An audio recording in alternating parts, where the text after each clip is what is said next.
Drifting in and out of the resonant frequency of the collective unconscious of the Underhive. We are Vox Free Innsmouth, 665.66 UHMR Chemrat Radio, bringing you the truth of the sump, whether you like it or not. And let me tell you something, Gobbo.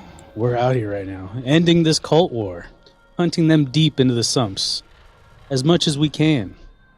For they are kind of a pain in the ass to deal with. Is that why we're ending up in this fucking haunted Ministorum? That's what. So Hey, you haven't been introduced yet. Y'all keep it down. This is Cold War. He is pain in my assholes. you farking icehole, you farking iceholes. I tell you what, Johnny Dangerously. That plural? Hey, at least we don't have to deal with the snow flurry swallowing the Underhive. It's positively humid down here. Thanks, Gobbo. I hate it. Let me tell you something. You've heard of trench foot, right? You ever heard of sump foot? It's not great. Instead of losing toes, you get them. It's kind of a thing. So just go outside, lose a couple to frostbite, come back into the sump and regrow them. You'll be fine. Yeah, it's fine. It's great. I am the not so popular murder ball hero you all expected, just the outcast sidekick who survived that first attack, Goblin King. And I am joined today by our favorite final girl, always managing to find a fire axe or a power sledge when it's needed, Marky. What it is, hose. You went for that Chanel. The guy who's the guy who's been warning us about the coming collapse the entire time, but everyone's still ignoring him, Kev. That's me. And our special guest Ickbard, who totally didn't set all of this up to make company profit margins. Buy my fucking water or I'll kill your parents.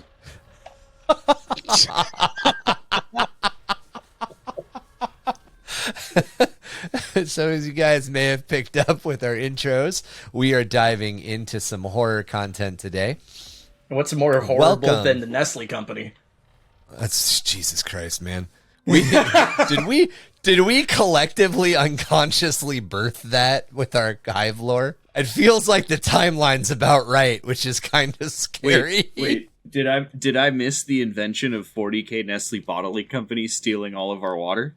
So you know, Go ahead. so over the last couple of years, Nestle has been buying water rights so they can control water prices everywhere around the world.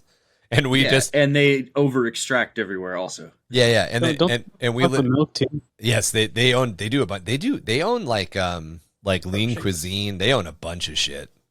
Don't they are on Hershey's? Okay. Maybe no. Hershey's is that owned by the Hershey's Corporation, I think. It's all Black Rock. It's just interesting that the way that we built House of Modus is also like water barons that fucking all it came from was me thinking, wouldn't it be funny if I was a rich yuppie who just came once in a while? Hey, you know what? It's happening. Welcome to Under the Hive of Madness, episode 47. This is part 1 of 2 covering creative writing in horror and suspense. It's been a while since we focused on a creative writing episode in general, but if you are looking for a few tips on where to start making a short story or making world building or anything that you want to do, making isn't the proper word, but writing or developing, those are much better words, either short stories or world building, make sure to check out episode 17 where we lay out some tips and tricks on how to get started. As we have found our voice and how we cover topics in general, we've kind of tried to work in efforts of dropping little lore things here and there, how you might use the existing lore, how you might use lore that we're currently discussing to start off writing your own stuff. But since one of the big pillars of our podcast is creative writing and horror specifically, we felt that this needed a little bit more attention to it. We're also planning on getting more into those world building and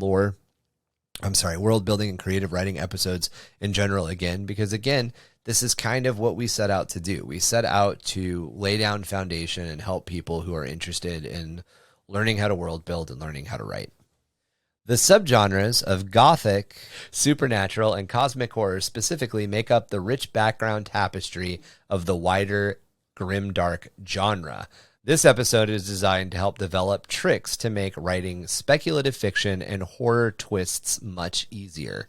Whether you are looking to world build for a homebrew setting, developing a deeper character background for an RPG you're playing in, or to write horror stories or even write scripts for projects that have been banging around in your head for quite a bit. Right up top, we're not going to be discussing or focusing on a lot of details or gore in these episodes, but we are going to dip a toe or maybe all 11 into Purity Seal territory here and there during this episode. Warhammer 40k specifically embraces almost all the subgenres of horror in some way, but immediately noticeable just in reference to most of the box art are gothic horror, body horror, dark fantasy, and post-apocalyptic themes. Let's start with the baseline. How do we define what is horror? How does suspense work its way into horror? To get us started on our journey, let's turn to one of the masters of modern horror in our time. You see, horror is a universal language. We're all afraid. We're born afraid. We're all afraid of things. Death, disfigurement, loss of a loved one. Everything that I'm afraid of, you're afraid of, and vice versa. That was John Carpenter in an interview in Interview Magazine in 2015. Unlike most other genres in fiction, horror is not a set of rules or trappings and details. Whereas in science fiction or science fantasy, we have a baseline expectation of space stuff, or in westerns, we expect a certain level of cowboy. Horror can strike anywhere and at any time. Arguably, some of the most popular modern fictional universes often cross over or flirt with horror elements. Fox's New Mutants and the MCU's Doctor Strange in the Multiverse of Madness introduced horror elements in their stories, and these are just recent examples. From a television side, Westworld plays heavily on the horror themes of the uncanny valley and the surveillance state that we all sort of fear is growing. While both of these properties maintain their foundations as superhero films and modern westerns, respectively. Horror at its most basic is a genre focused on creating an emotional reaction in the audience. It's about creating and maintaining a heightened emotional state, placing your reader in a position to be shocked, scared, startled, or even revolted. In essence, horror is about establishing immersion and then twisting that immersion and leveraging the reader's own mental state, not about using a set of tricks or rules to define a creative space. Any other genre can very easily become horror. There is nothing more scary than a closed door. Alfred Hitchcock. Before we move on, let's take a look at some of the more specific and defined subgenres of horror. While horror can be used as a template for almost anything, some things are simply just horror and suspense. So the types of horror. The first one is cosmic horror. Also called Lovecraftian horror, this subgenre of weird and horror fiction emphasizes the horror of the unknowable and the incomprehensible, more so than the elements of gore or shocking revelations. Examples of this in literature are H.P. Lovecraft's Call of Cthulhu and Robert W. Chambers' The King in Yellow. To give you guys an idea of some movies you can dip into really quick, The Void and Annihilation. From a 40k standpoint, Enslavers are a great example of cosmic horror. Enslavers, also known as Sirens, Krell, Dominators, or Puppeteers, are an intelligent race of other dimensional psychic entities native to the warp. They look like a mix of a demonic jellyfish and a spider. Basically, big floating brain sacs with a bunch of eyes, 4 claws and legs like an arachnid, and then tentacles that hang from their bodies underneath them, and kind of attached to these insectoid-like arms. These leathery flesh sacs are about 2 meters tall, and their tentacled arms number between 8 and 12, and are about 1.5 meters long themselves. 2 to 4 of these tentacles are normally longer and end in squid-like sucker pads. So they don't walk on these tentacles, they hover above the ground. Their tentacles just out of reach. Enslavers will mind control any unprotected psychic being that they can in order to turn them into living warp portals that more enslavers can use to enter our material universe. However, this control is limited to a range of about 50 meters. Those that are enslaved retain all of their memories and current abilities, but are completely controlled by the creature. So essentially, an enslaver can dominate like soldiers to act as soldiers, and they will continue to function like trained soldiers, but they're doing what the enslaver wants them to rather than what they might want. Which is kind of different than like a zombie mind control kind of thing that you like other versions of similar, you know. Right. It's not like their eyes are glazed over and they're just kind of like out of it. They're fully aware of what they're doing. And they're doing its own kind of horror aspect on its own. Yeah. There's a beautiful monster in D&D actually called the Neogi that do this. They will actually like infest people and then puppet them. It's almost like it's a type of what's called like dumb rabies, where you are stuck in your own mind, but your body is not your own. You're like locked inside. Yeah. So to even tie it closer to the Lovecraftian roots or this Lovecraftian horror ideas, the Enslaver Plague is one of the events that may have destroyed the Old Ones millions of years before humans even evolved. The Enslavers are also responsible for the Necrons retreating into hibernation. When we get to the War in Heaven and talking about some of the Necron stuff, we'll come back to the Enslavers in a big way. The Enslavers almost wiped the entire galaxy of life. And it forced the Necrons to fight on several different fronts, and then it forced the Necrons to essentially hibernate in order to survive. Yeah, like cosmic horror really... Well, when I think like cosmic horror, it's more like the Tyranid Hive fleets. Like people have talked about how the Hive fleets basically encircle like the galaxy of 40K. So like the fear, like you were saying, like the fear of unknown, right? And then to further like elaborate on the Enslaver Plague and how they take over.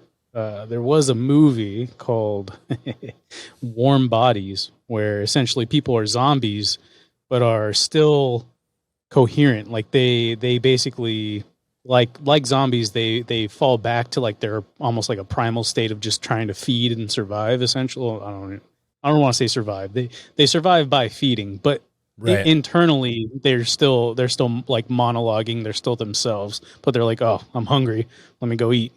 They even mention how there are folks that in that state actually fully lose themselves and they become this full-on feral, almost like those dried out black ichor husks that you see. Yeah, essentially. Feral. Yeah, like giving up on their humanity, essentially. Yeah. It felt a lot like feral ghouls from Fallout universe. Yeah. Oh, okay. Yeah. So the next subgenre that we want to talk about is dark fantasy. So this is a subgenre of fantasy that incorporates disturbing and frightening themes, combining this with a gloomy atmosphere and classical fantasy elements twisted to reinforce that state of dread. Examples of this would be Anne Rice's Interview with the Vampire and Neil Gaiman's The Sandman. Also, Kentaro, Marky, you might have to pronounce, Kentaro Miura. Kentaro Miura's manga Berserk is another example of dark fantasy. And then movies like Legend and Pan's Labyrinth. Legend is a pretty classic dark fantasy movie and one of the first movies Tom Cruise was ever in. So in the 40K universe, the Drukhari and the Eldari are probably the closest to dark fantasy that we can just kind of pull out of a bag. Although both mix a lot more elements of horror overall. Drukhari are to dark elves as Eldari are to elves. In fact, this is more of a cultural shift than an actual racial difference. Although Drukhari are not as discerning, so, as to where Eldari have Eldari children and only people in Eldari society are Eldari, the Drukhari will force things to be hybrids, they'll torture people, they'll subjugate entire species, they'll interbreed. The Drukhari don't really fucking care. Like all other Eldari, Slaanesh thirsts for their souls just as much. However, the Drukhari have a loophole. And this is this method of staving off this terrible fate that meets them. They actually enslave other people or other creatures and then drink the souls of those that they've enslaved slowly. This allows them to refeed their soul essence while they slowly feed their soul essence to Slaanesh. They're essentially vampires. They're space battery makers. Space battery makers. Pirates / vampires / masochists Yeah. / elves. They definitely get a lot darker. We're specifically choosing to look at one facet of the Drukhari with this explanation. Yeah, they get freaky. Also, if you do want to hear a bit more in depth about the Drukhari, there is a multi-part series already recorded. Episodes 18, 19, and I believe 20 go on to the Eldari lore, which sprinkles in through a lot of the Drukhari, which is very interesting because it's very hard to top the worst way or worst place to be in 40k. And Dark Eldar tend to hold, if not tied for Demon Kulaba, if that's still canon, because that's the weird, some authors are no longer recognized thing. It's usually neck and neck for first with something, but it's consistent. Yeah. And we'll have the Drukhari will get their own faction series soon, and the other factions of the Eldari will get like kind of their own combined one. Action focuses essentially. As much as I want to do a 3-episode spread on the Exodites, there just really isn't that much, so. It's not going to happen. Hey, man, but we can at least cover what we know. That's right. But yeah, as you kind of mentioned earlier, Berserk is one of my favorite stories. If you haven't read or watched it, it is awesome. Berserk and I'll actually bring him up later. Jinji Ito are pretty much the two manga things that I've seen stuff of that have intrigued me as somebody who has not been into manga in a very long time to be like, oh, maybe I'll come back. Yeah, the art alone is pretty gnarly. Yeah. Gothic horror. The battle between humanity and the unnatural forces of evil, sometimes man-made, sometimes supernatural. With an oppressive, inescapable, and bleak landscape is considered to be the trademark of Gothic horror novels, often linked to religion or religious-based beliefs. Examples of this, right off the bat, are Mary Shelley's Frankenstein, widely regarded as one of the first science fiction novels, and anything by Edgar Allan Poe. The TV series Penny Dreadful, which is pretty damn good, is another place you can find some Gothic horror stuff. And even though... Yeah, I enjoyed that one. Yeah.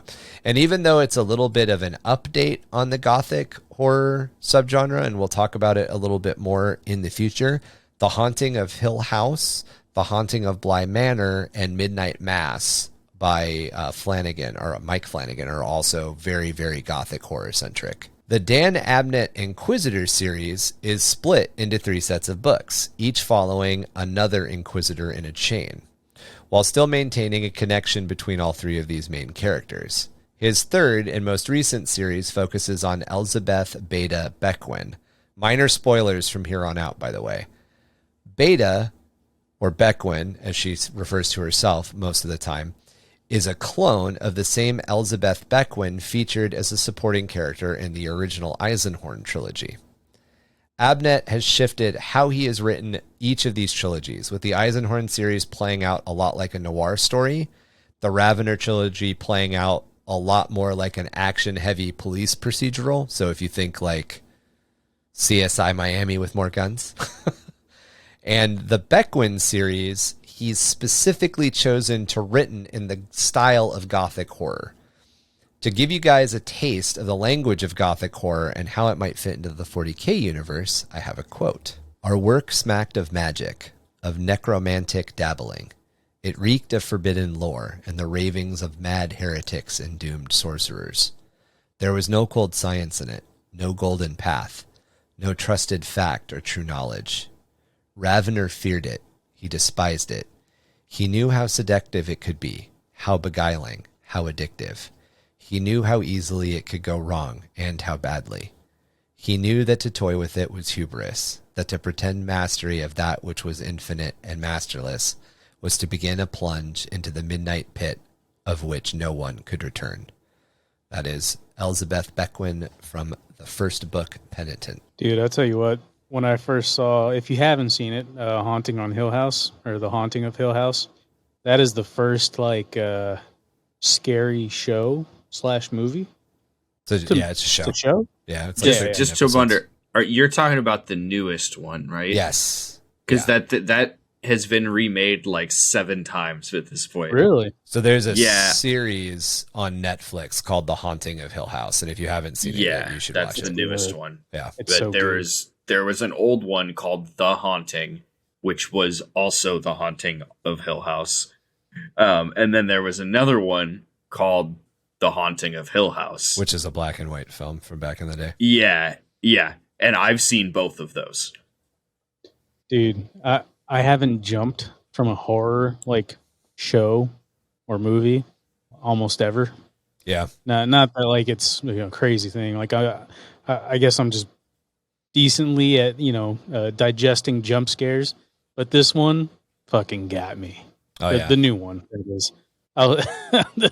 The jump scene. And if you ever watch it, you'll know what part I'm talking about. Are you But- talking about the couch scene? Because the couch scene still makes me jump. No, I think it's Okay. I think they're in a car. Yes, that one also makes me jump. The one that Still, made me I jump. know it's coming. So I don't watch. Yeah. I don't watch horror too much. Surprise! I don't like horror. That's another hot take. One of the but watching this, the scariest part was when the little kid said he saw dead people, and they don't know that they're dead. Oh yeah, It's a great scene. we haven't rewatched that. We're actually watching Lock and Key right now, which I have not watched any of these shows. I'm just wondering. I just haven't said words for a minute. while not Dude, go ahead. I was gonna say Lock and Key, while not necessarily like super adulty, is very, very like good, like sophomore introduction to gothic horror in a lot of ways. I was gonna say not gothic horror, just traditional. I want to say like slasher horror. You might know which one I'm talking about, Ryan. It just released on the net of flicks. It's like something 1978. Oh, those are all great. Yes, 1988, the- and 1998. Yes, Yeah. the something street murders. Summer Yeah, is, yeah. is Sunny it- Street or and Sunnyvale They all have a Murders. year. Yeah. Yeah, something like that. But oh god, they're so good. Me and Esther. my daughter watched them together. So yeah, they're so good. Did you That and watch? Babysitter. Did you watch Ash versus the Evil Dead? Yes. Oh yeah. That's got some good. We'll get to Splatterpunk soon, but that's got some good Yes. Splatterpunk in it. Oh yeah. I want to watch the So the second movie just for that that camp scene murder just all over again. Just that's like that and the Texas Chainsaw Massacre kill scene on the bus. Those are. I'm getting ahead of the script.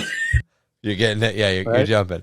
So the next subgenre we're going to talk about is post-apocalyptic. So this is a subgenre of science fiction, science fantasy, or horror in which the civilization is collapsing or has already collapsed. The event can be many things, such as runaway climate change, asteroids, comet impacts, nuclear holocausts, resource depletion, pandemics, religious in nature, such as the Last Judgment, the Second Coming, or Ragnarok, zombies, cybernetic revolt, technological singularities, or alien invasions. So a lot of stuff can kind of fall into post-apocalyptic.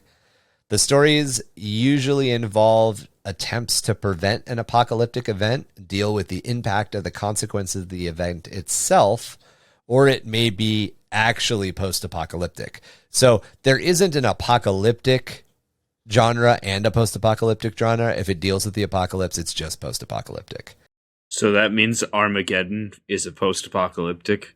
It is. It's not. was It's just not a post-apocalyptic horror film, but it is a post-apocalyptic film. I was just about to say. I was like, so Armageddon? I always classify doomsday movies as kind of their own deal, So don't look or up. like Is- disaster I mean- movies. You know, I mean, I think there probably is a line in the sand to draw, like where disaster splits Yeah. from post-apocalyptic.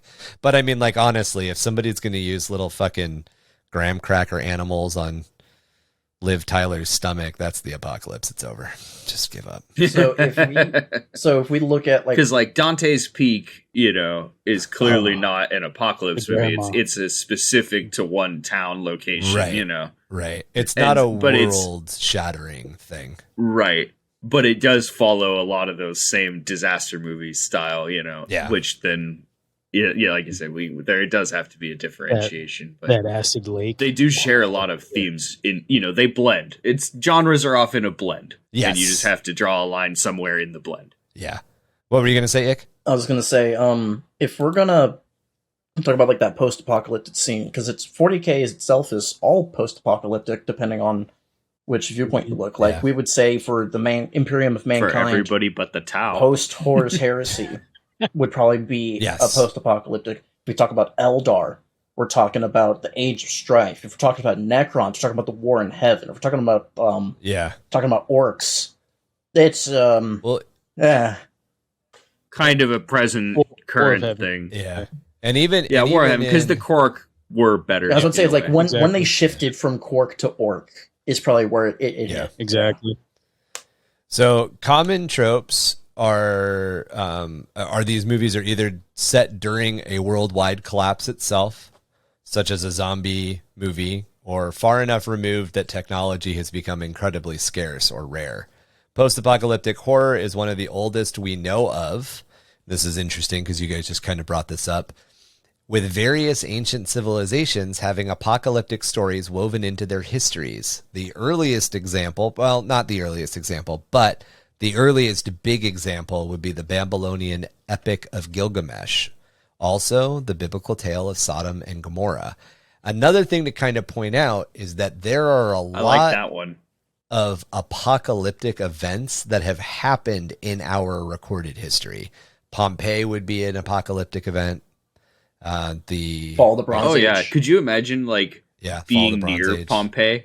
Like close enough to see it, but obviously survive it. But like with some be in the ash cloud zone and like be explaining it to other people and try to find words. I forgot. Like, didn't Pompeii not actually have a word for volcano until it exploded? And then they were like, "Oh fuck, we need to fucking have a word for that." I don't know enough about that history. I forgot if it was Pompeii or Krakatoa, but someone was pointing out with the force that it went off because it traveled because water carries sound well. The eruption was so strong it actually crossed an entire ocean and hit a different coast. If we had people there at that time, that was Krakatoa. Yeah, it was all the coastal regions around it heard it go off. Well, there's an entire history that it's much shorter than we romanticize it because of the way that history is taught. But the Dark Ages refer to a specific time of European history where, literally for almost 5 years, there wasn't that much sunlight, and they don't know why. We have no recordings as to why it happened, but there are recordings all over the planet in different civilizations that it did happen.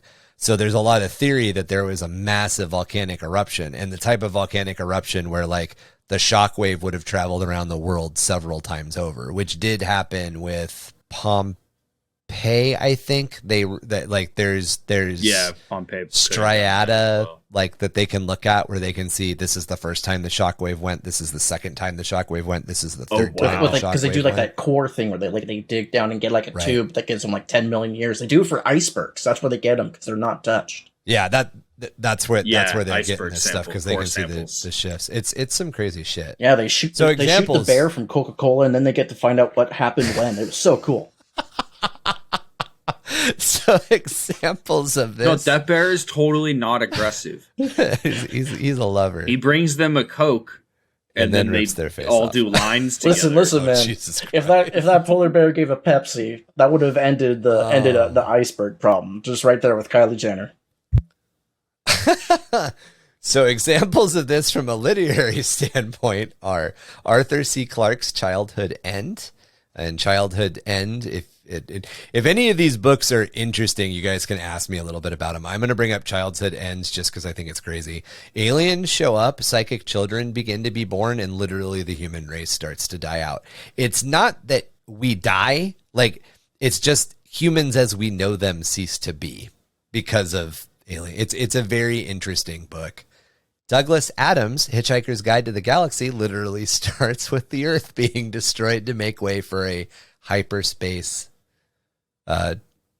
essentially highway system, on-ramp. In video games such as Chrono Trigger and anything in the Final Fantasy series, these all deal with apocalyptic or post-apocalyptic genres. If you guys are familiar with the book series and short-lived MTV television series Shannara, the Shannara world is a post-apocalyptic version of Earth. It is just so far fucking removed that everything is back to the Middle Age technology, which is always interesting. There's another one. It was on A&E. It ended up on Netflix. Oh, I totally The 100? blanking on the.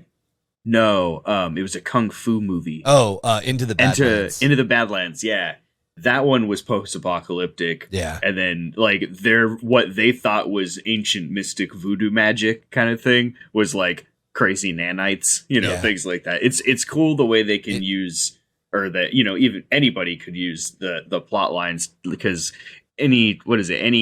it's sufficiently advanced technology is indistinguishable from magic. Yep, or whatever that's the line is. That's an Arthur C. Clarke quote. Any sufficiently developed civilization's technology is indistinguishable from magic. I probably paraphrased that, but yeah, it's something along those lines. But it's a cool kind of plot point that you can play with, like Eldar stuff. It looks like ancient, weird, bone runes and stuff, but it's really advanced technology. And so if you were to show that to a human, like what does it do to their brain?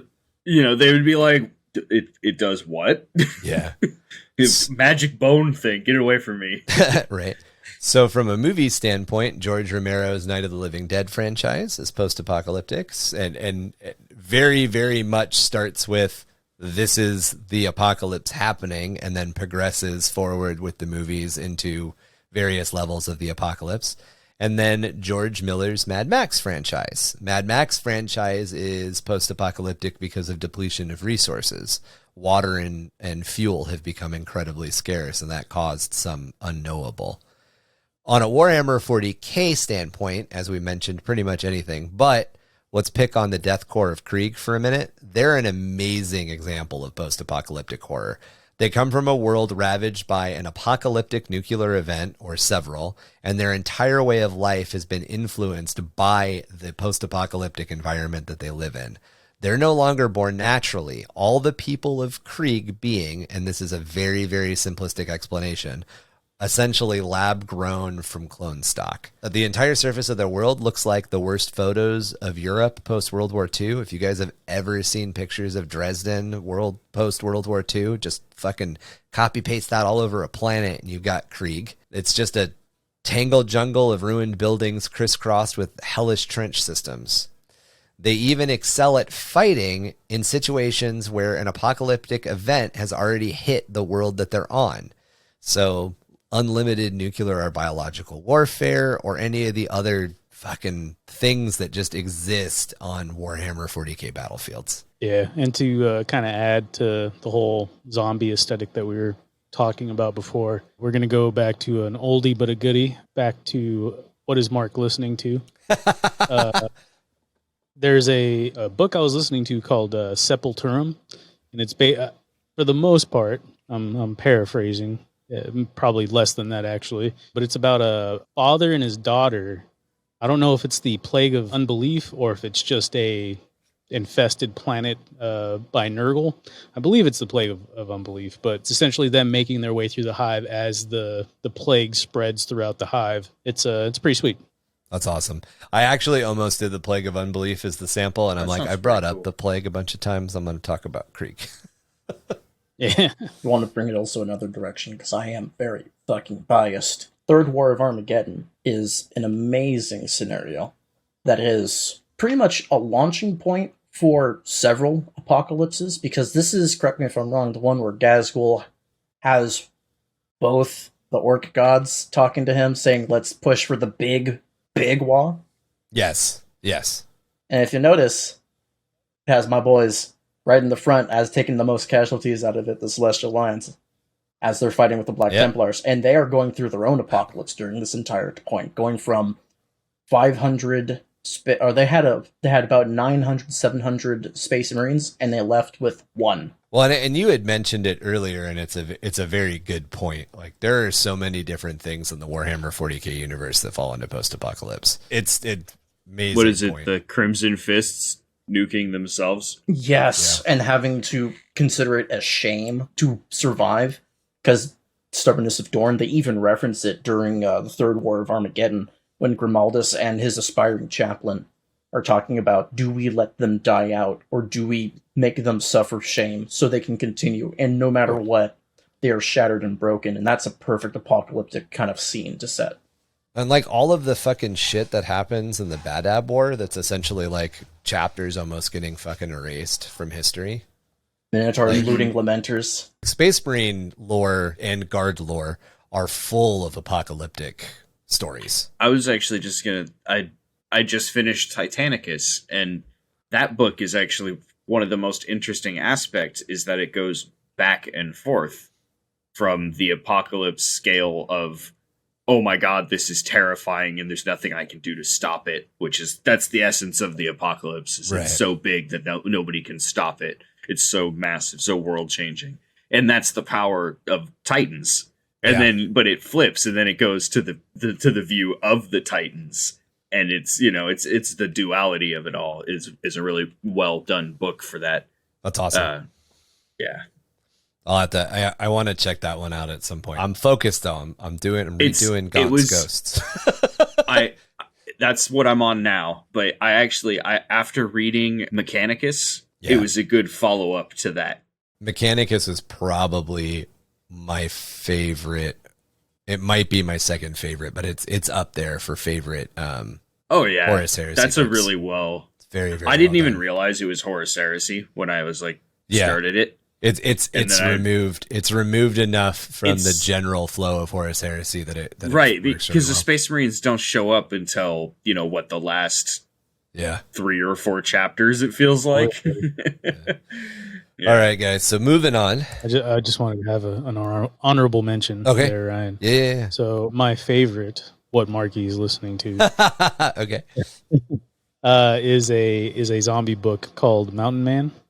Okay, it is my favorite zombie book. It's very traditional zombie-esque, like how it happened, what the individual is going through, and his personal demons, essentially. Okay, by Keith C. Blackmore. If you guys ever want to listen to a dope ass, I'll have to check that out. Actually, I want to say manly, very very manly esque zombie book, Mountain Man. There is a book written by, I think it's called Feed.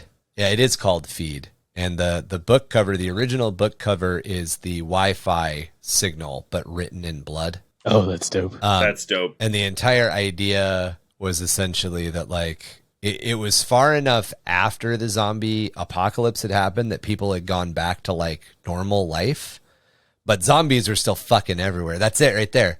And it was really good. I can't tell you why it was good, but it was good. And I think the main characters are a news blog that basically travels around and reports on where the zombies are, essentially, to help people, and people all live in gated communities and stuff like that. But it was interesting because it didn't do the 99% of the world is dead, it's only you and your friends. It did the 80 40% died, which is fucking horrible, but the other 60% were trying to make it, and 25% of the people who died came back, and that's really weird. It's like Black Plague era. Yes. Yeah, very much. It's very interesting. And apparently it's a series. I've never found any of the other books, but until probably the last 7 or 8 months ago was a total Luddite when it came to books, and I wanted Dead Tree.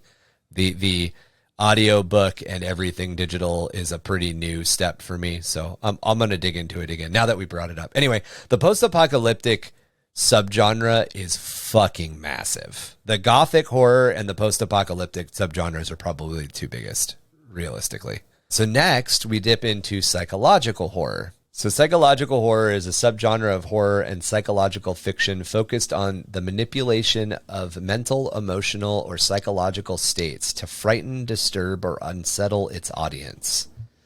The subgenre frequently overlaps with the related subgenre of psychological thrillers and suspense. There is a I was about to ask if this is suspense and thriller fall into this category, and then you literally said it. So there is a big focus on the use of unreliable narrators, leveraging their unstable, unreliable, or disturbed psychological states to create atmosphere and confusion. So literary examples of this would be Stephen King's book, Carrie, and Thomas Harris's book, The Silence of the Lambs. Both of those are movies. But the idea translates. However, read the books, they're both better. Movies like Black Swan and Get Out are very much psychological horror films. Watch both of those immediately after listening to this podcast if you haven't seen. Black Swan's a trip. They are both fantastic. Oh yeah. If Black Swan is legitimately disturbing, like hard to watch disturbing, and it's not gore porn. It's just it's disturbing. it takes some of the What was the other one? Get Out yeah. by Jordan Peele. Jordan Peele's first film. Sorry, what were you going to say about Black Swan? Black Swan is crazy because some of it is sort of dramatizing some of the real struggle, but also making it have this heavy gravitas towards it. I will give a warning for everyone: if you got to pay a lot of attention watching it, because it slides, and if you aren't careful, you're gonna think Natalie Portman goes crazy because she had sex with Mila Kunis. Because it kind of happens around. That wasn't the point. It kind of happens around. That was the That happens in the movie? Dude, you haven't seen. If you haven't seen Black Swan, you need to watch Black Swan. I'm gonna watch it just for that. Well, Right? do you have a timestamp? Or I swear to God, it's just like we go on, like, he's going to rent it on YouTube. He goes, the most replayed scene. He goes, click. Right? Here, Johnny! He's coming. He's coming. He came. Oh man, the Silent Hill video game franchise is a great example of psychological horror as well. In fact, for the first 3 games, each game focuses on a different type of psychosis and how that psychosis might affect somebody. So as far as the Warhammer 40K universe goes, I'm going to put something out there. I think that the convoluted and twisting plots that exist at the highest levels of the Ecclesiarchy and the Inquisition are fantastic examples of psychological horror. There's major contention between the Inquisition just inside the Inquisition itself and the balance of their 2 ideals, Puritanism and radicalism. There's a heavy inference that the danger of being an inquisitor leads to becoming a radical. Essentially, the longer your timeline of service is, the greater the temptation of the heretic, the Xenos, or the warp itself.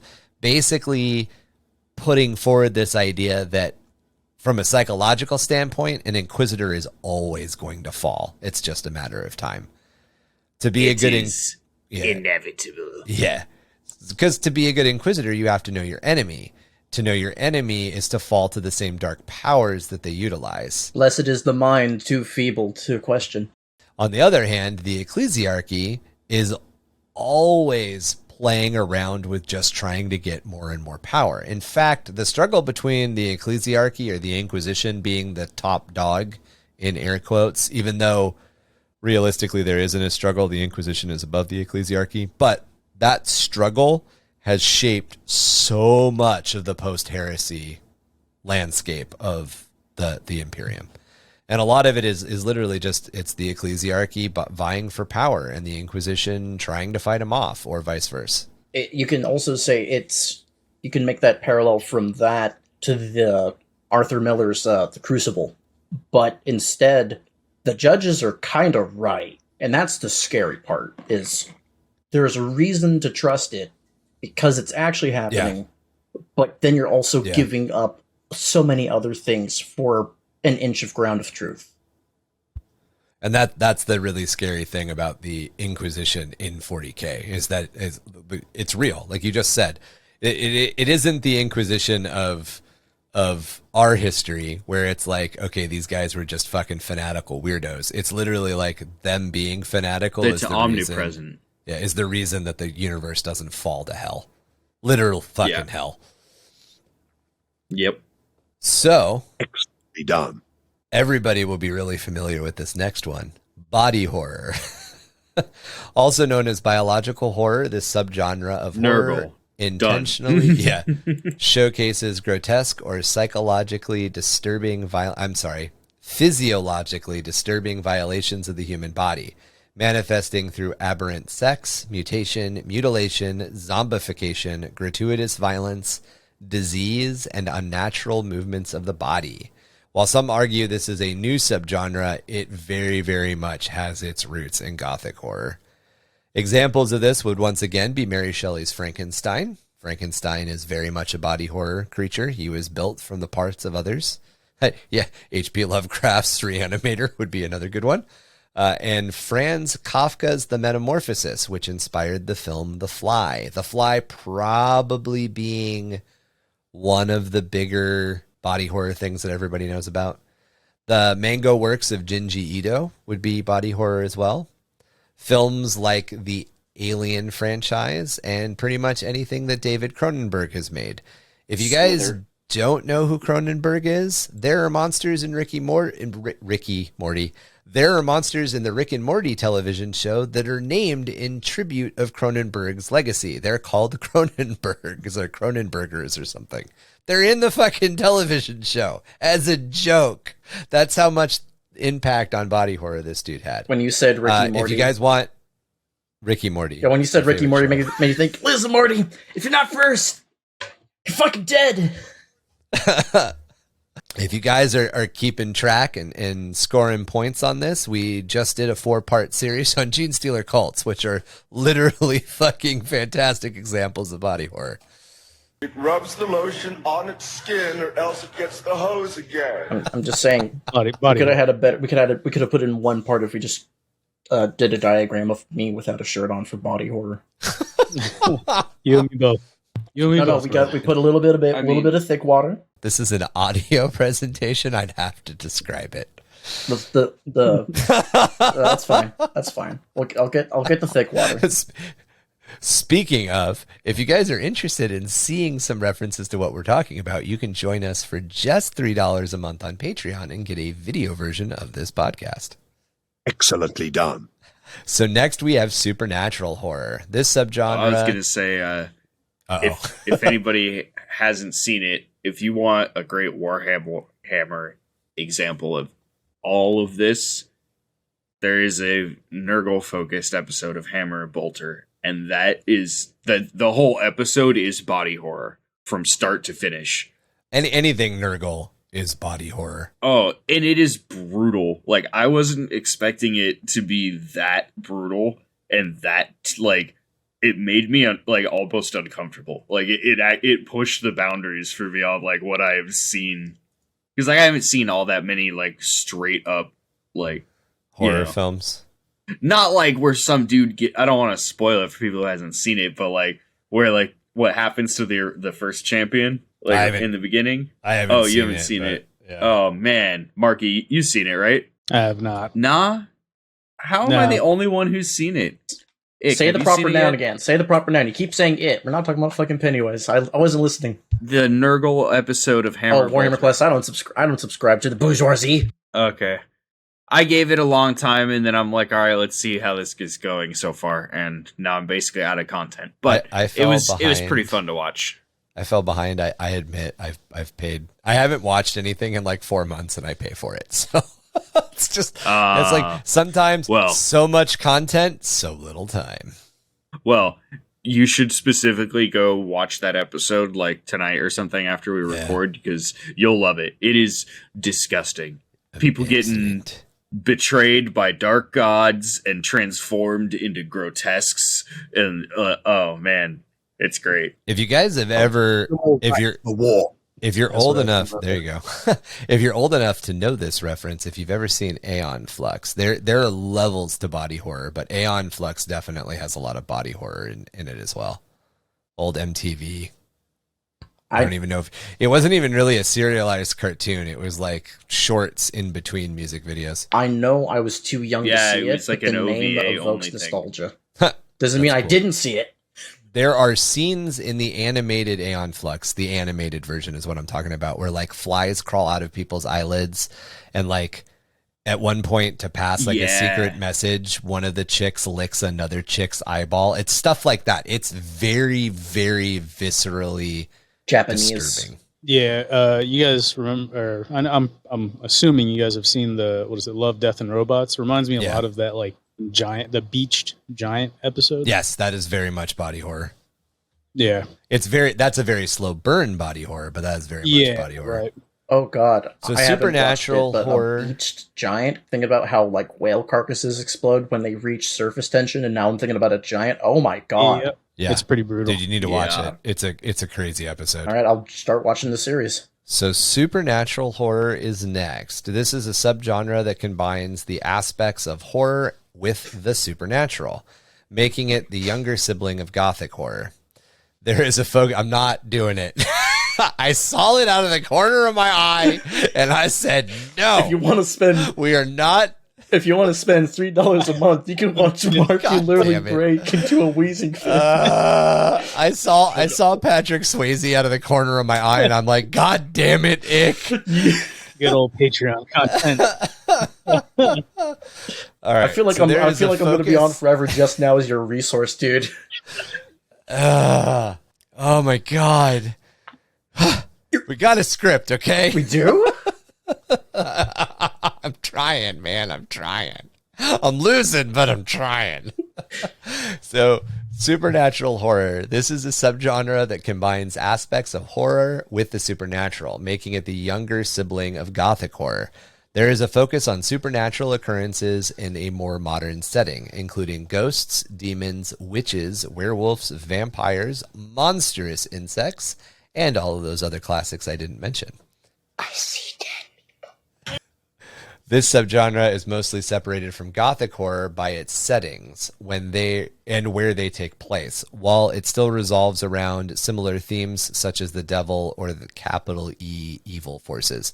So what we mean by that is supernatural horror is generally set in modern times or postmodern times and in modern settings, where gothic horror is very much kind of set in like the gothic and gothic revival period. Before they had science to disprove a lot of things. When science was like super new. Like a really good example, which I probably should have brought up because it's a pretty good movie and it's very indicative of this entire the entire gothic era, is From Hell.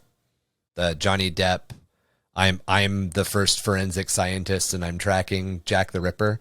That's like core. That's like peak gothic horror. Anyway, supernatural horror. That's where we are. So Richard Matheson's Hell House, and Richard Matheson is the dude who wrote I Am Legend, and William Peter Blatty's The Exorcist are good books that deal with supernatural horror.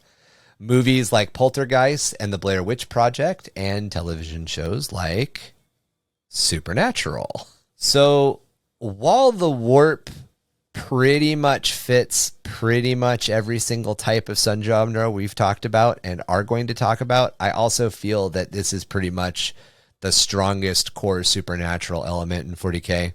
The idea of gibbering horrors and neverborn monsters being able to essentially manifest directly in the corridors of your ship while you're warp traveling is pretty fucking supernatural horror-y. Also, the fact that powerful psychers will get into a big fight and nobody can really see what's going on, but like Horafrost and other things just start to affect the environment around you. I love that. That's one of my cool. favorite things. Reading Eisenhorn and Ravener when the Psychers get in their fights and everybody like that's in the room is just like, what the fuck's going on? Why is there frost? Yeah. Oh, I hope we're winning. Yeah, right. The other thing that kind of swirls in and out of the warp that connects very much into supernatural horror is the fact that a lot of the folk magic like centric idea of a lot of the dark gods. You know, we don't really talk about it that much in 40K, or we do.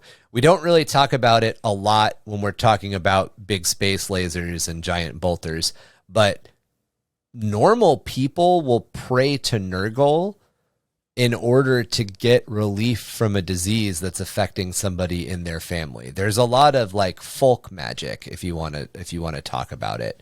You know, this idea that you're appealing to, you know, you're putting out a pauper because you want the plague to pass by your house. Stuff like that is very, very prevalent across the Imperium of Man, all the superstition stuff. I feel like that might have been retconned a little more recently. That was pretty big back and forth, third, fourth, and fifth. Yeah. Yeah, in the don't- old editions, I could see that being more common. In the current editions, I feel like, because I could have sworn I heard them specifically saying, like, Nurgle, like, look out for Nurgle's pox, you know, like things like that. But it's double-edged. So they'll say watch out for Nurgle's pox, but they'll also pray to Grandfather Nurgle for cures to diseases. Weird. Not that we would. Well, because Like, that's it was always like stay in the Emperor's light, report Nurgle's pox to local apothecaries, you know, Not things that like that. Yeah, we would 'cause you know, could- but I'm pretty sure in the Imperium Nihilus, where we don't have, you know, the Astronomicon to help us out, or as if you want to join the Patreon, I have a lovely visual representation of the dark side of the Imperium. you fucking dick. Well played, sir. And if you've been saving that for this whole episode. this is like the first episode I edited Very for the nice. podcast on YouTube. What's the other side? Well, I'll show The I'll show regular you. I'll side? show you. The But not dark side. But the Imperium, so the Imperium Nihilus, I would imagine a lot of these tales would come back into full swing. We would see an overcorrection back into that kind of almost that age of apostasy where everything's super crazy that way. But because it's like yeah, that's believable. because I buy I that. can totally imagine you would have it's like the Halo ring area where Solar Macarius wanted to go before he got. Where we didn't have the Astronomicon, where we have all these crazy, horrible horrors that make a lot of Drukhari stuff look normal.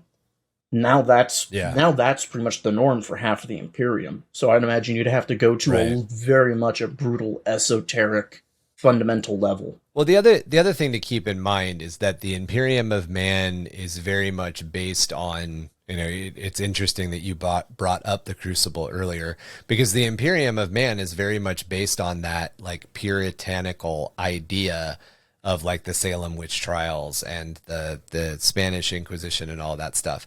And the thing that we don't conceptualize in modern times, because we have a lot of technology and technology has replaced a lot of folk magic, is that pretty much everybody back then practiced some form of folk magic. Superstition and folk magic were ubiquitous. We have this tendency to look at the Puritans and go, oh, well, you know, they burned witches at the cross, so obviously nothing was beside them. But the truth is, they were upset about black witches. They were okay with white witches. There was an entire idea that there was nice magic, white magic, and black magic. You know, It's anything with the magic related to the devil. right. But films like The Witch, although it's not necessarily that great of a movie, the Sleepy Hollow with Johnny Depp in it, they actually get into a lot more of what Puritan society actually was. Puritan society was all about it was all about these little tiny folk magic tricks. In Warhammer 40K, we'll dip into this kind of towards the end of this episode. There's pillars of like power, and those pillars of power draw people's attention, and Nurgle is one of those pillars, essentially. Yeah, like the dark side, right? So Klaatu, Miranda. Man, a lot of people were very uncomfortable in the theater hearing the N-word. It was an N-word. I knew it was an N-word of some kind. Watch the movie. It's there. So Splatterhawk is Splatterpunk is the last subgenre we're going to talk about. So this is a movement within kind of horror. propaganda is that? I know, right? Can't be spreading that right now.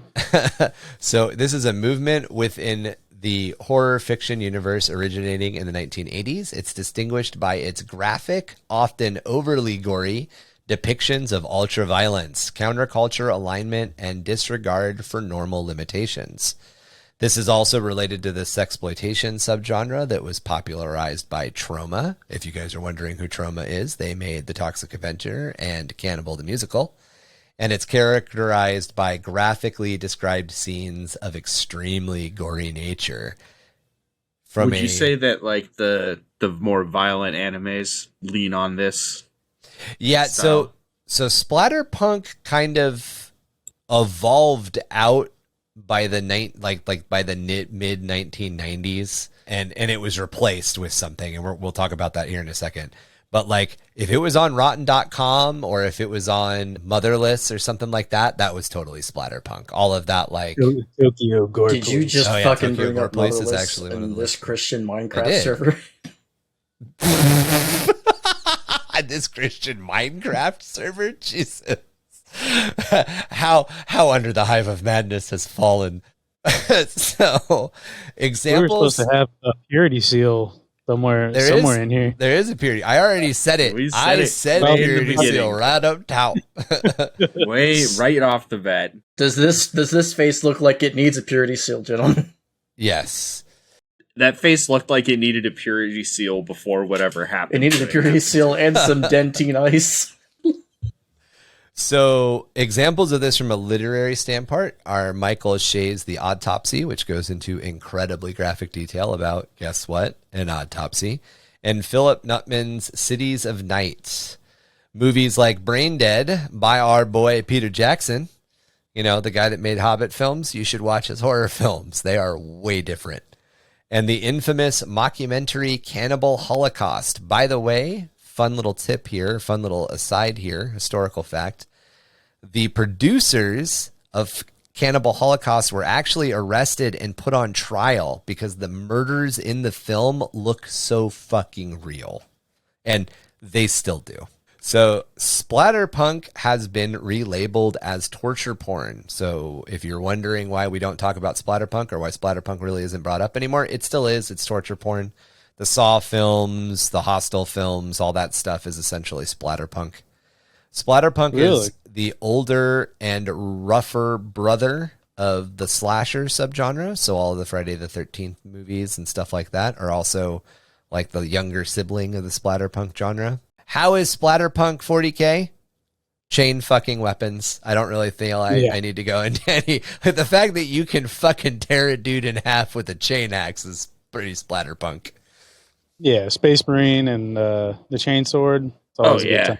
And that wraps it up for the popular subgenres of horror. Now, as Kevin mentioned earlier, it's really difficult to draw a line between where one ends and where the other begins. And that probably breaks down even more when you look at like traditional Warhammer 40K.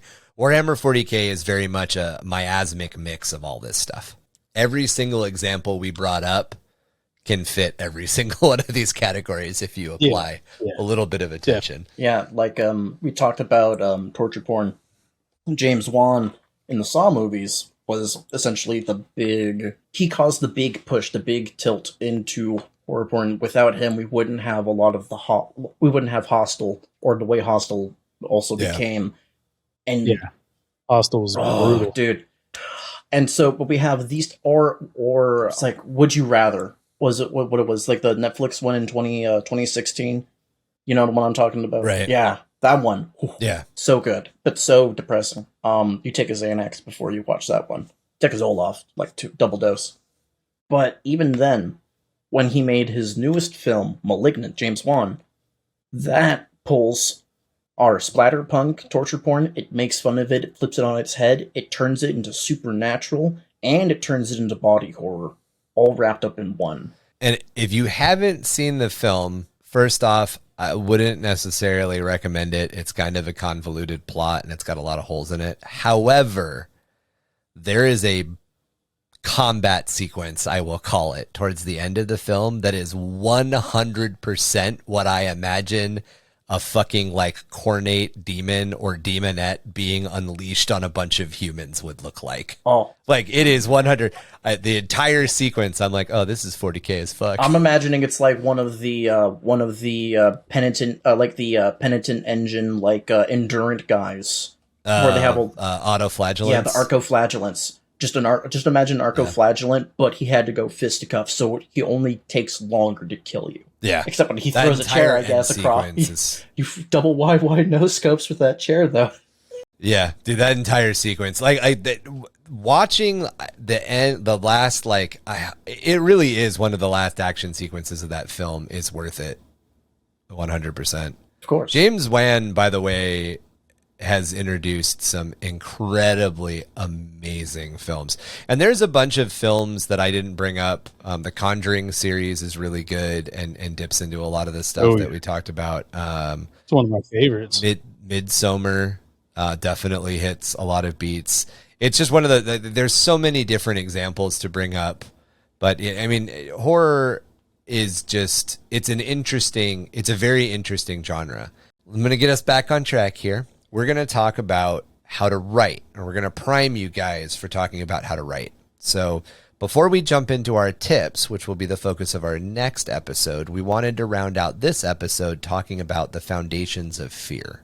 A certain atmosphere of breathless and unexplained dread of outer, unknown forces must be present, and there must be a hint expressed with a seriousness and portentousness becoming its subject of that most terrible conception of the human brain, a malign and particular suspension of or defeat of those laws of nature which are only our safeguard against the assaults of chaos and the demons of unplumbed space. Therefore, we must judge a weird tale not by the author's intent or by the mere mechanics of the plot, but by the emotional level which it attains, at least its mundane point. The one test of the really weird is simply this: whether or not there to be excited in the reader a profound sense of dread, and of that contact with unknown spheres and powers, a subtle attitude of awed listening, as if for the beating of black wings or the scratching of outside shapes and entities of known universes' utmost rim. H.P. Lovecraft. This was taken from the Supernatural Horror in Literature, which is a paper he wrote. I picked in this very quote, old, very old style of English writing. Yeah, it's just that very, very 19, like early 1900s. It was like very turn of the century. Yeah, unplumbed space. Right. So I picked this quote for a reason, and I'm gonna go back over a couple of points on purpose. A malign and particular suspension or defeat of those laws of nature which are not only safeguards against the assault of chaos and demons of unplumbed space. That's very, very important. I believe that spelling is daemons. Yes. He used daemons. He did. Sorry. And the other part of it is the way that it ends. A subtle attitude of awed listening, as if for the beating of black wings or the scratching of outside shapes and entities on the known universe's utmost rim. The reason I picked this quote is because this quote is what the warp and what the demons of the warp are foundationally based on. And this isn't me making something up. This isn't me being big brain, fake Warhammer boy. Very, very, very legitimately, if you go back and you look at the authors and the author's intent, they say that this is where the idea for the warp came from. When we moved from Rogue Trader to 2nd edition and they added that shit in, that's it. It's right there. It's a great fucking quote. Anyway. A big thing that I think is worth pointing out, just since we're talking about elements of fear, and it's going to definitely tie in a little bit later into it. Daemon, Daemon. That has a very particular and very unsettling definition when we apply it to these monsters in the 40K. And Ryan, I think, or Gobbo, you can probably explain it way better than I could. Yeah. Yeah, we'll of the mat variety. A daemon, which is the root form of demon, is so much more horrible because it doesn't mean one side of the coin.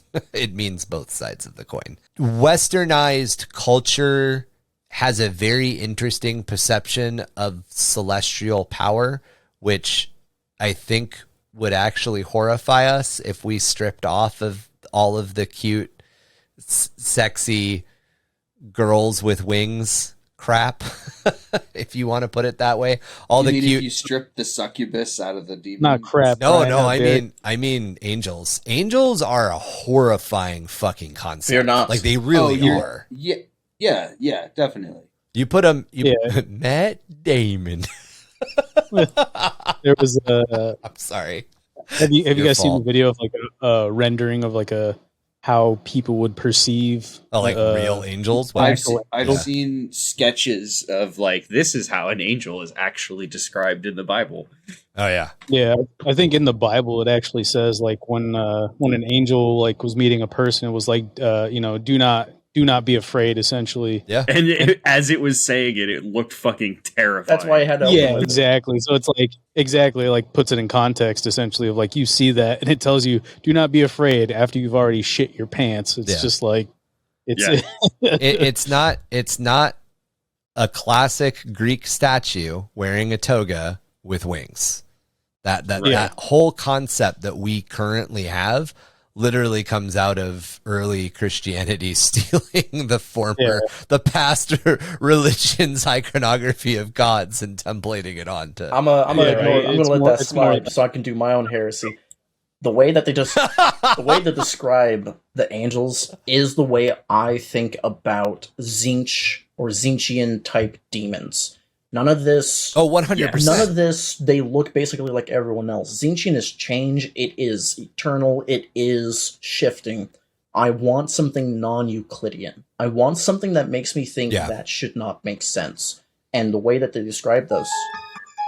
Exactly. I want that feeling. Please. I want that little shiver down my spine going, that ain't right. The only way it could be even It's gotta better be weird. is if it's that uncanny valley where it's mimicking you, but it's not right. Yeah, we're jumping. So let's get to the foundation of fear because we're gonna get into all this stuff. It's so juicy. There's so much to talk about. There is. So humans are inherently emotional creatures, and we are hardwired to seek out emotional stimuli and have emotional responses to that stimuli. That's why I can draw a smiley face on a marshmallow, name the marshmallow, and then horrify somebody when I casually eat Samson the Squishy Bean, master of Marshmallow Manor. We're also hardwired to detect patterns and organize the entropy we often encounter in our world. It's why we see a face on the surface of Mars, caused by a grainy, shitty camera quality and shadows. It's why a chair covered in unfolded laundry with the lights on is entirely harmless, but when those lights are turned off, there's a being sitting in the corner of your room, and it's now watching you sleep. It's why we hear voices and static background noise, and why we don't natively hear those voices until those added subtitles totally make it super easy to hear. It's why a sudden chill caused by a drop in humidity can feel like someone walking by or even walking through you. Emotions and emotional experiences are baselines we all understand. It's a solid universal language we cling to. We don't need to know the words somebody is saying if you see their face or hear their tone of voice. We know when somebody is happy. We know when somebody is angry. We know when somebody is afraid. Romantic comedies also play on this emotion. They're just utilizing the other side. God damn it, fucking Tom. I was waiting for it. I'm trying not to I know he's trying to break me. I'm not trying to break you. I'm just talented and I catalog funny memes. There you go. Yeah. There's a reason you have me as your editors, because I can find this shit on the fly, dude. Oh my god. It's when I turn off the lights and you see Tom staring over the monitor at me. When you see Tom, what your night paralysis demon is Tom making that face going, yeah. So romantic comedies also use this emotional state. However, they're just using the other side. They're using lust and love to see two people fall in love when they don't even speak the same language. If you don't know what I'm talking about, there's an entire subplot in the movie Love Actually that's literally two people who do not speak the same language falling in fucking love with each other. It's the same thing. Everything's body language. Everything's facial expressions. It's how we understand the loss and anguish of Atreyu as RTX is pulled slowly into the bog in the never-ending story. And it's why John Wick's fury translates directly to us when he discovers his murdered puppy. We know what the fuck is coming. We don't have to be told words to understand what these characters are going for. Horror uses all of these same emotions, often in a very, very complicated mix. To leverage the one emotion we are often overlooking or entirely dismissing, no matter how big a role it plays in our individual lives. And that emotion is fear. In Dune, fear plays a huge role, not in its existence, but how it's reacted to. The Bene Gesserit defined the difference between a human and an animal based on how an individual reacts to fear. This is exemplified in the extremely tense scene in which Paul Atreides is told to stick his hand in the box and keep it in the box. For if he were to remove it, a poisoned assassin's needle called the Yam-Ybar will plunge into his neck and instantly end his life. He only overcomes the pain and fear that is caused by what he finds in the box while reciting something called the Litany Against Fear. I must not fear. Fear is the mind killer. Fear is the little death that brings total obliteration. I must face my fear. I will permit it to pass over me and through me. And when it is gone past, I will turn the inner eye to see its path. Where the fear has gone, there will be nothing. Only I will remain. There was an episode in Doctor Who. This is during the Matt Smith time. They were stuck in this hotel that was almost like a labyrinth for them. And there's Oh, I remember this. And there's episode. Is this fish sticks and custard? Is that Matt Smith? correct. There was Okay. a monster that was chasing them, and it would basically push you to these different doors, very similar to I forget the name the name of the manga that had it, where there's all those holes in the mountain where everyone's like, "This is meant for me." Basically, it pulls you, human shaped holes where if someone walks into it, and like it Interesting. irresistibly draws you and makes you go into a form of mania where you have to go. It does that a little subtly. Yeah, creepypasta Yeah, we talked about a while Yeah, back. it does that one, but a little subtly, and you are compelled to go through these doors, and you see your fear in there. The monster didn't feed on your fear. The monster used the fear to make you think about what you believed in and hoped on, because it fed on your hope and what gave you comfort. And that's how it would take your soul, basically. I like that because it makes me think of the scene in It and the newest part 2 of the newest version of It, where there's the 2 doors and one says not, or maybe it's 3 doors, and it says like scary, not scary at all, or whatever. And they open the one door and it's a Pomeranian, and he fucking kicks it before it can scare them. Fucking love it. But like it is totally a monster. I based on it feeds on fear. Right? Like that's its entire point. And there's a lot of that in 40K. A lot of the shit in 40K, Korn is not getting his power because you killed somebody. Korn is getting his power because you're attempting to kill somebody. Nurgle's not getting power because you die. Nurgle's getting power because your death is incredibly slow and agonizing. Like it's Not even that. Nurgle gains power in the decomposition, the growth of the bacteria, the entropy, and that life continues after death. Like that's one of the great things about Nurgle's horror is that it's kind of just inevitable. In a lot of ways, one might say that Nurgle is actually the god of life. Yeah, I always describe him as the god of death and life and rebirth. Yeah, Kind of in that Horus way, where like not that Horus, but like Egyptian Horus, where it's like yes, yeah. Yeah, not in the like all is fine and dandy way, but in the like gross way of like fungus and stuff. Fun guys. I love fun guys. Yeah. Does that mean Nurgle and orcs should be friends? no. For our purposes, moving into part 2 of this series, we're going to take a couple of minutes to divide fear into 3 major categories. The first category is instinctual fears. These are fears that most people would identify as being phobias. So a fear of spiders, a fear of heights, or a fear of basements, or a fear of embarrassment.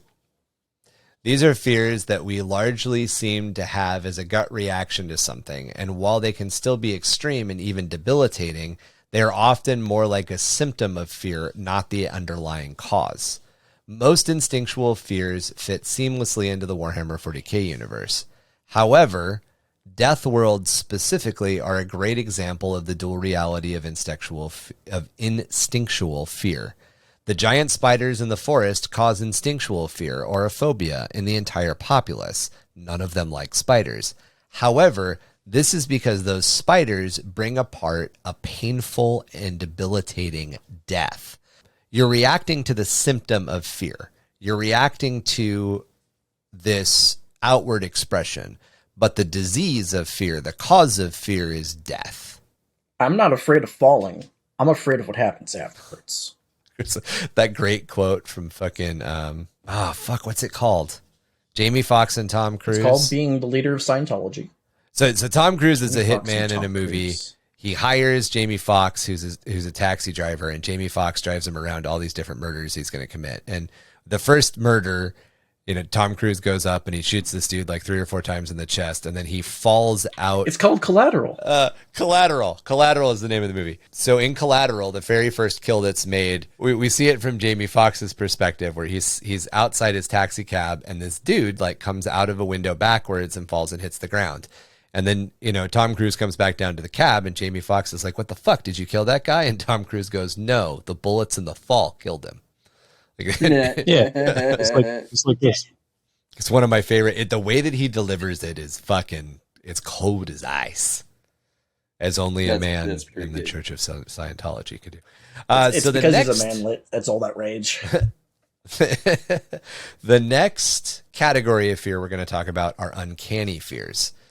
This is the fear of ghosts, demons, monsters, or the unnaturally human. We have a gut reaction to things that look just a little bit off, much like we have a gut reaction to things that appear to be in a human shape. It's two sides of the same sword.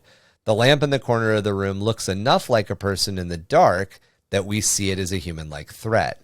However, even the most lifelike robot we can currently make seems too inhuman for us to fully be comfortable with.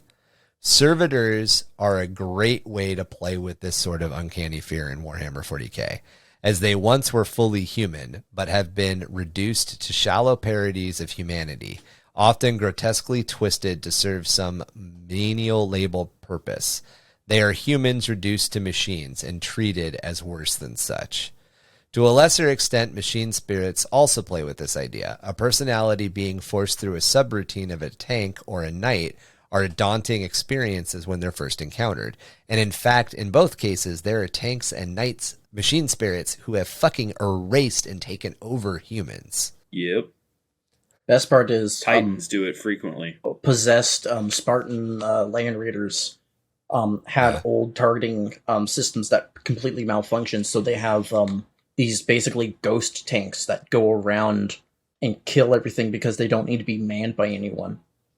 Yeah. It's like Herbie the Love Bug, went into Rambo.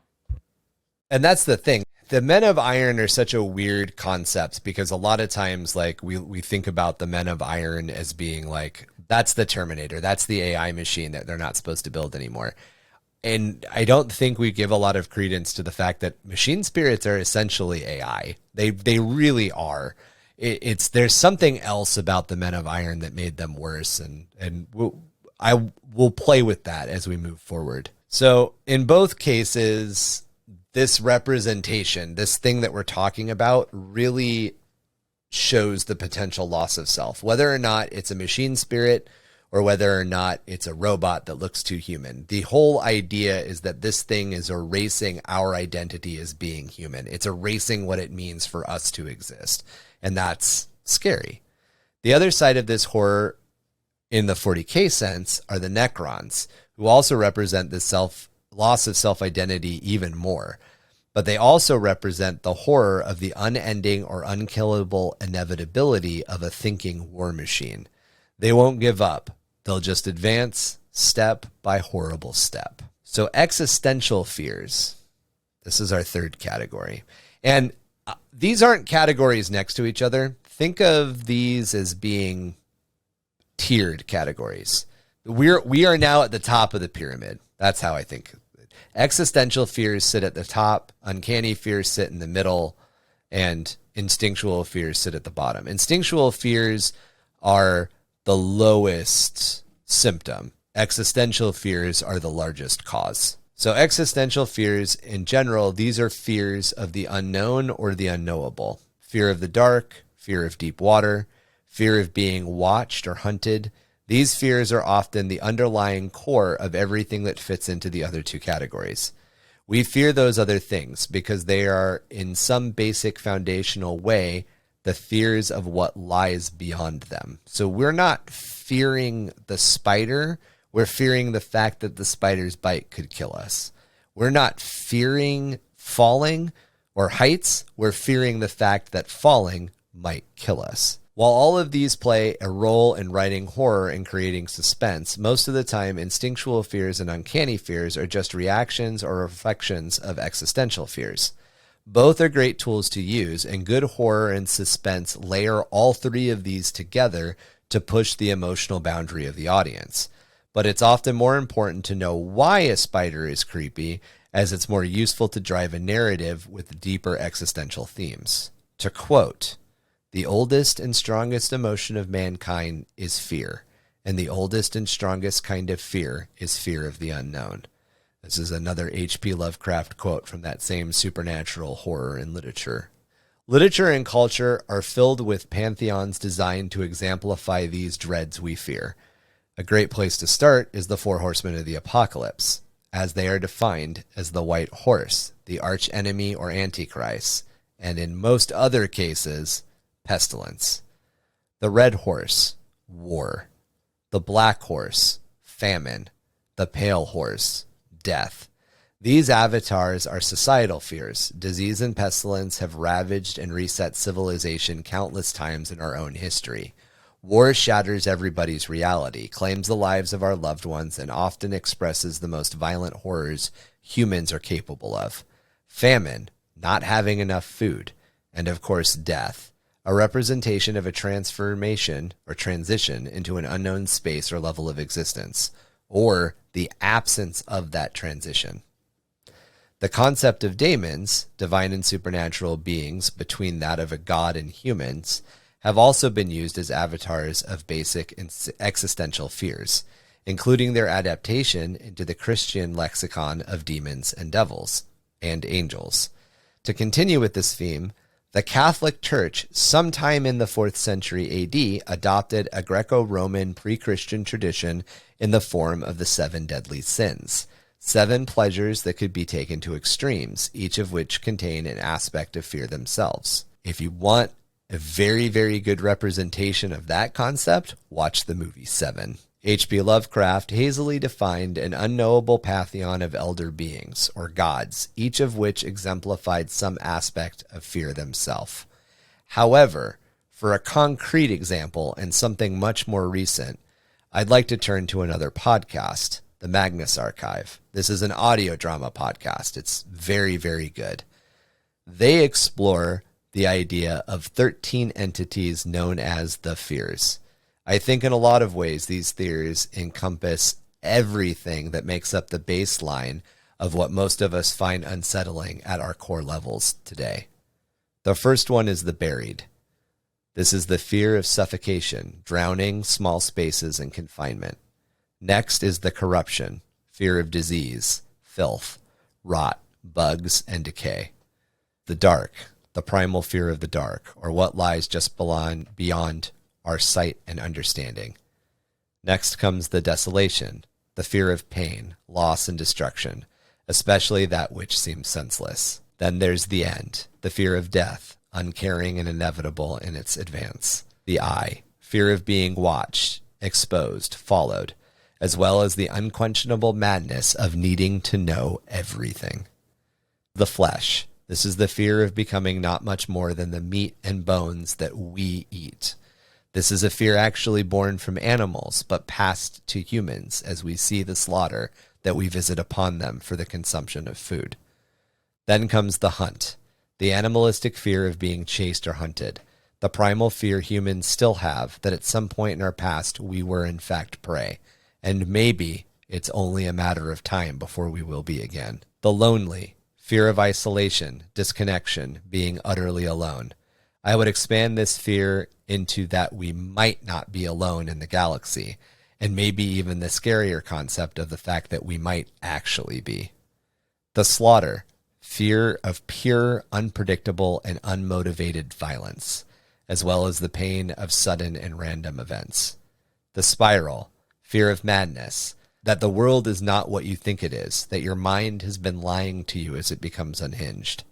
The stranger, fear of the unknown, the uncanny, the unfamiliar, a creeping sense that everyone is somehow just out of focus. The vast, fear of falling endlessly, fear of open and uncontained spaces, fear of being above deep water. Finally, the web, fear of being controlled or trapped, fear that we might be and we wouldn't even know it.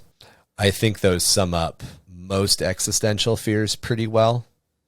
Obviously, there's samples all over literature and all over other places that we can pull from, but I really liked those. I thought they were a really good summation. Definitely creepy. Yeah.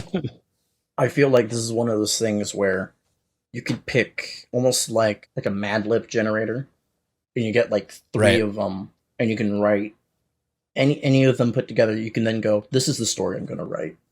And that could be a way to change a perspective. Like, I need to write this. I'm writing about orcs. How am I talking about the fear, like the loneliness?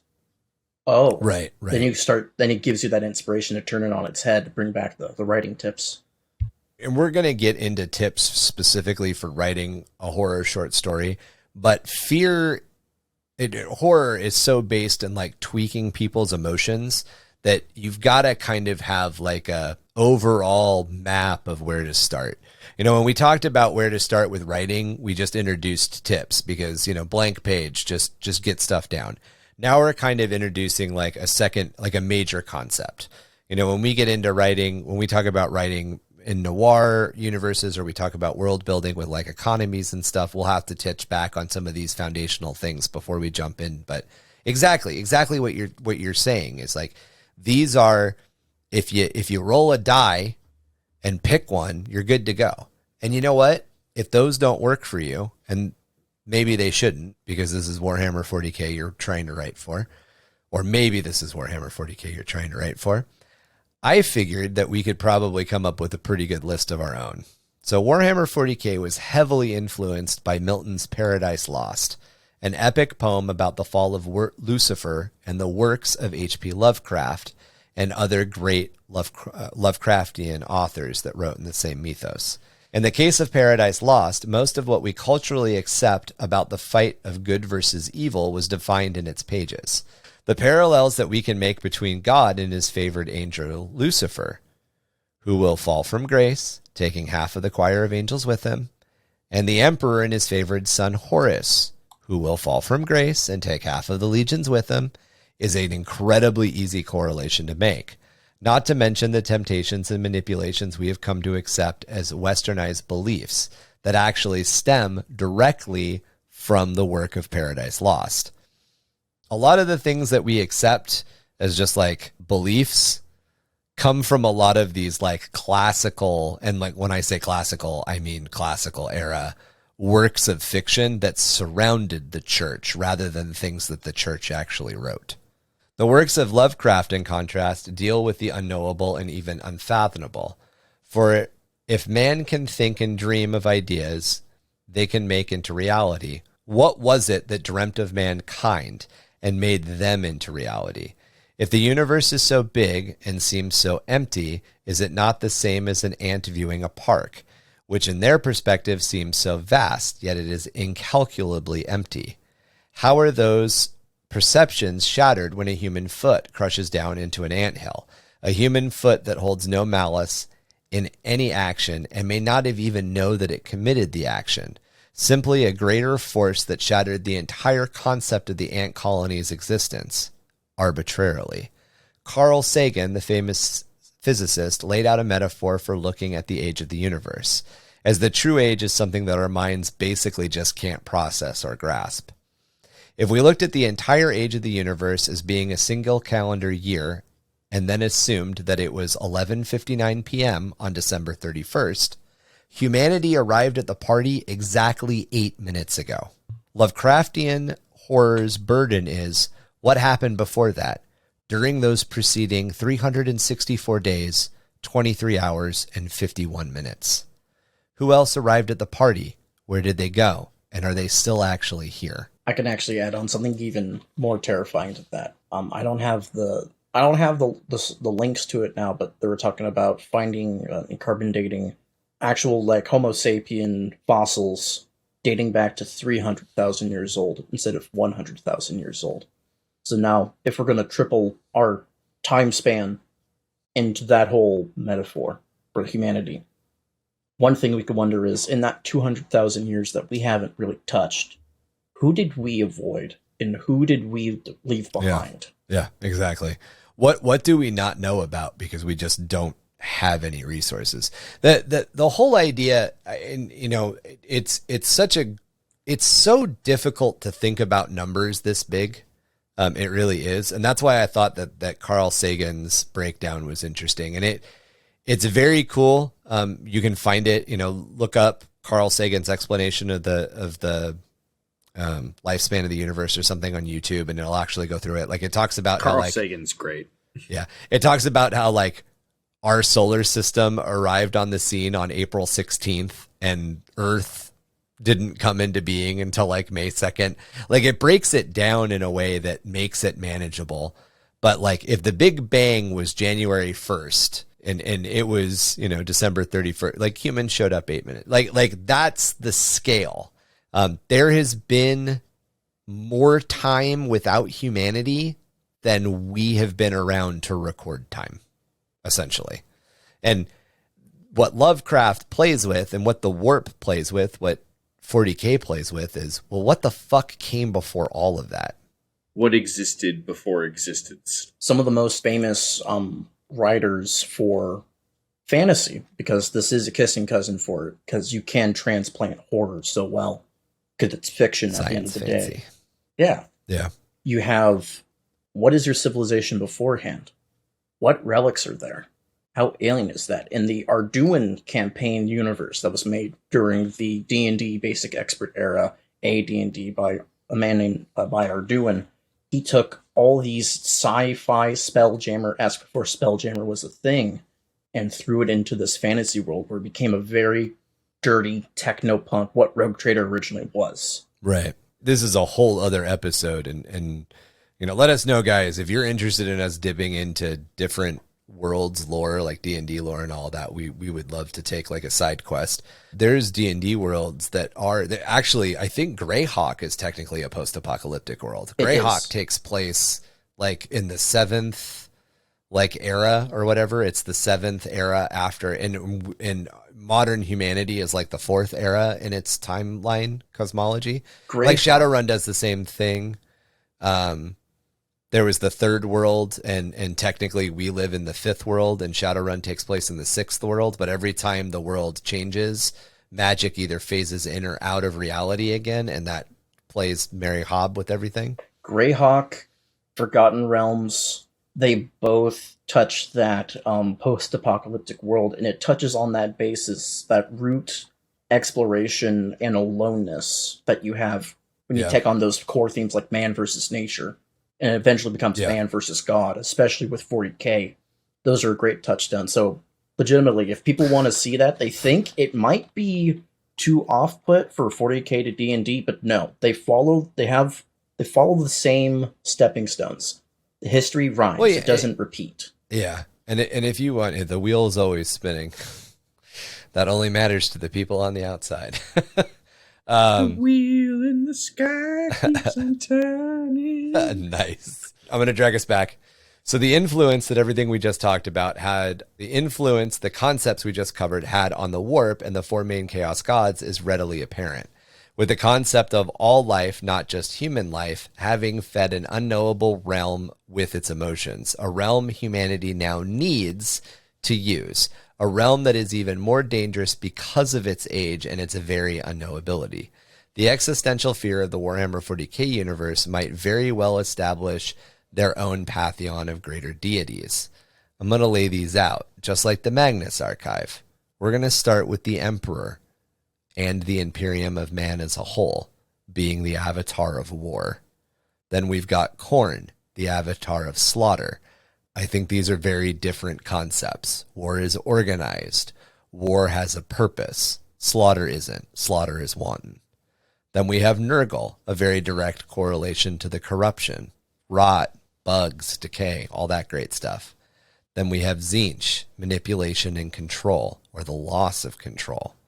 We have Slanish, even more so the loss of control and the dipping into madness, how your mind shreds as you pursue things to excess. The hive mind of the Tyranids, the ultimate hunters, our primal fear of once again becoming prey. The Catan and the Necrons, the endless void, the uncaring emptiness, our eventual loss of self. The Eldari, the inevitability of death, the slow progress into obscurity. The men of iron, servitors, and the machine spirits, ultimate representations of the uncanny valley. Using these is important as it helps to establish a baseline for meaning in the story you're trying to tell. Most horror stories have a deeper meaning or connection to us as humans. While this isn't always true, lots of horror and suspense are built on some form of message. It's why certain horror falls flat and feels false or empty, and why other stories feel more like engrossing mysteries or creeping thrillers. It's also why some horror is just a fun romp, and we enjoy it for the thrill of the kill. There's a lot of horror movies, there's a lot of horror stuff, I'm not sure, my horror media, that's what it's called, that we like. You know, we like because of the kills. We rank the kills. You had mentioned earlier one of the kills in the Texas Chainsaw Massacre, and that's fine.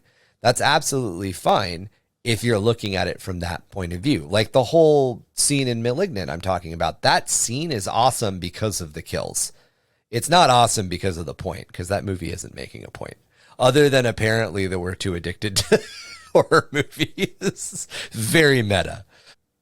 Mike Flanagan explores grief and loss through his 3 horror series currently available on Netflix: The Haunting of Hill House, The Haunting of Bly Manor, and The Midnight Mass. The 2 Haunting titles remain steeped in gothic and uncanny horror, while Midnight Mass dips into supernatural.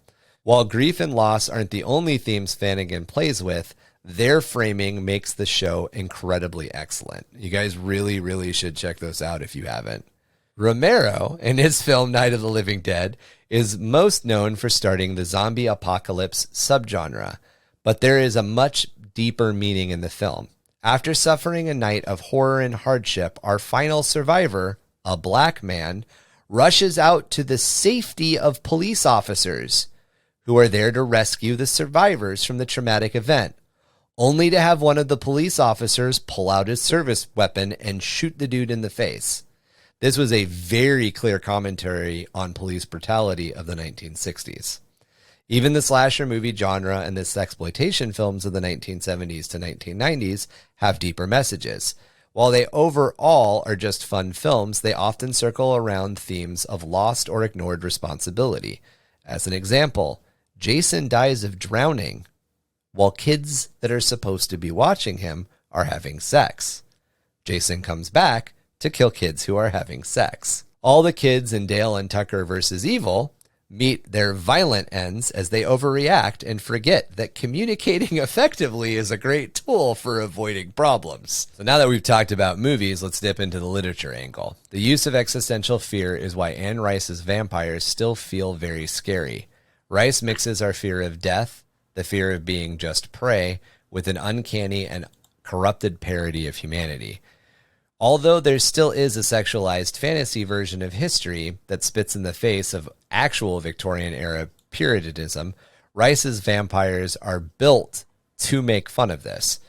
Her vampires are sexy. They use seduction, however, as a weapon. They're using it to take away and strip their victims' will and force their desires regardless of their victims' consent. It makes them scary, and the mix of sex appeal helps heighten the emotional response. A really important thing to fear is it can't just be fear for fear's sake. There has to be humor. There has to be something else there. The reason that we jump at a lot of things in horror movies is because there's either a humorous moment or a serene moment that precludes them. In one of the scenes in The Haunting of Hill House, they're having a very, very connecting moment between brother and sister where they're regaining something very emotionally important in their relationship while sitting in a car. Marky brought this up. and then there's a jump scare. And that jump scare punches so hard because you see these two characters reconciling with each other. In contrast, the vampires of Stephenie Meyer's Twilight series feel fucking hollow because they aren't grounded in any real fear. Edward is a hot immortal boy, and Bella is a hot girl that wouldn't mind being immortal. There's no struggle between them. There's no fear she ever shows or that we ever see as being real. The whole reason the Twilight films don't feel like horror is because they're not. It's romance with a pache of vampire added on top. Yeah, it's almost like the him being a vampire is irrelevant to the story in a way. 100%. All of the horror elements of the Twilight books are useless, or movies. And what's sad is it could have been good when they have a different faction. Yeah. Like I'm sure if you had, some like a good author rewrite that, you could have written it as like a really gritty, like much more like his Interview with a Vampire did it way better. Oh yeah. But could you imagine with that like pitch. An Interview with the Vampire version of Twilight? Yeah. Well, and the reason would be great. Oh, there was that pitch someone had where it was the dad teaming up with the elder who was a werewolf, and they go and basically hunt down like the sect that was hunting Bella's like new family, basically. And that would have been like a way to let you have that everyman entered it. Not to beat this particular dead horse, but like there is a fanfic based on Twilight, and it's worse. It's called 50 Shades of Grey. But you're right. There could have been Marky. A much better fanfic of Twilight. With stakes and not just the ones that you plunge into people's heart. Yeah. Like good filet mignon. So to close out, a lot of this stuff that we just talked about is also why Lovecraft has left such a lasting impression on us as a culture. Why his mythos has continued to inspire so much fiction. He didn't focus on the symptoms of fear. He attempted to distill down to the very essence of what makes us fear. And just as kind of an aside to closing this, H.P. Lovecraft was a very problematic person. He had a very long set of problematic viewpoints. He had an incredibly problematic and traumatic life. He's not somebody to venerate for the man that he was. He is, however, somebody to look at for being a master of his particular scale of and style of horror. We've talked about this in brief before, but the concept of death of the author, removing the written word from the author who wrote it, is very important. Thankfully, there's been a lot of works of fiction in the Lovecraftian universe since H.P. Lovecraft passed the torch on, so to speak, that have helped to kind of reverse some of this stuff. A fantastic example is the HBO show Lovecraft Country, which not only is based on a book of the same name, but tackles the inherent racism and xenophobic ideals of Lovecraft while still telling a Lovecraftian story. And it's interesting. It's so ubiquitous and 100% ubiquitous in Warhammer 40K that Lovecraftian horror elements have just seeped into everything. In fact, if you've ever taken a deep look into the World of Warcraft pantheon, that's incredibly Lovecraftian as well. It really is something that we've just glommed onto because, in my assertion, existential fears are kind of the baseline. They are the reason all other fears exist. Well, guys, that will wrap it up for part 1 of creative writing. This is going to be our first creative writing 2-part series. I realize that one was a little bit long, but there was a lot to kind of get through and make sure we laid out. We'll be back next week to cover some spooky dooky content in our world with a look at the missing 411 through our monthly Loris Obscurus segment. Much like the Jones Steelers. Do you guys remember the Jones Steelers? The Jones and around. Much like the Gene Stealer cult series we just wrapped up, that should be a fertile ground for some nightmare fuel ideas. What you mean, Gene Stealers? I didn't bring no belt today. When we bring back This is why I wear part cargo 2 pants. of creative writing, horror, and suspense, with a look at our tips and tricks for getting started on horror world building and story writing. If you have any questions about this episode, ideas of your own on the foundations of fear, or spooky dooky tales you want to share with us, you can reach out to us by email at underthehiveofmadness@gmail.com or jimdarkgaming@gmail.com. Another way to get in contact with us is to become a member of our Discord community. We love to share in your homebrew lore, answer any questions you have, and much, much more. We feature community lore in our Tales from the Hive episode, and we dive into spooky dooky side of things with our Lore Obscurus episodes. So share your real-world ghost stories with us through Discord as well. You can also connect with us on things like gaming and all sorts of other stuff. If Discord isn't your speed, you can find us online with our website or follow us on Twitter, Facebook, and Instagram. We have links to everything that I've just mentioned down in our show notes to make your life just a little bit easier. There are 2 great ways to help the podcast grow. The first is by liking and reviewing us wherever you get your podcast fix. We are on Spotify, Apple, Google, Stitcher, and many, many more. If there's one I left out that you're interested in having us be involved with, shoot us an email and we will get there as quickly as possible.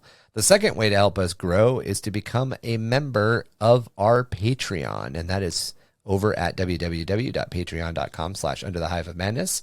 There you can join us for $3, $6, or $9. All of those help us reach our milestones in producing a better content for you guys.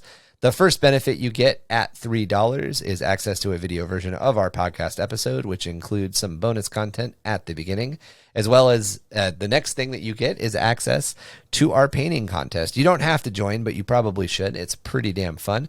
Not only do you get to show off your painting to our entire community, but you have a chance to win the coveted Red Squig Trophy. We do that 4 times a year, and we are getting ready to do one, or we're just started the process of doing our next one, which actually wraps up on October 31st. So if that strikes your fancy, head on over and join us for just $3 a month. At our $6 tier, we ask some polls and different questions about where the podcast might go in the future, as well as opening up to community questions that we address in the episode. And at our $9 tier, we have some other assets that you guys get availability to, such as our logo that can be printed out in high resolution for objective markers. I almost said objective modifiers like I always do. Objective markers, or maybe you just want a nice poster of our logo for your wall. We're also working on some role-playing content and some world-building content that will be released exclusively to our $9 Patreon level. Excellently done.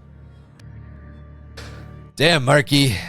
I gotta say, you let us deep into the shit this time. I don't even know what part of this haunted-ass fucking archive we're in, but I'm pretty sure we're well out of the librarian's territory, which is good, because she's scary as fuck. Last time I was down here, she threatened to rearrange my spines. I thought I only had one. I don't know why you let me lead you guys anywhere. Hey, you said you knew where the cult was headed, so we just followed you into the sump.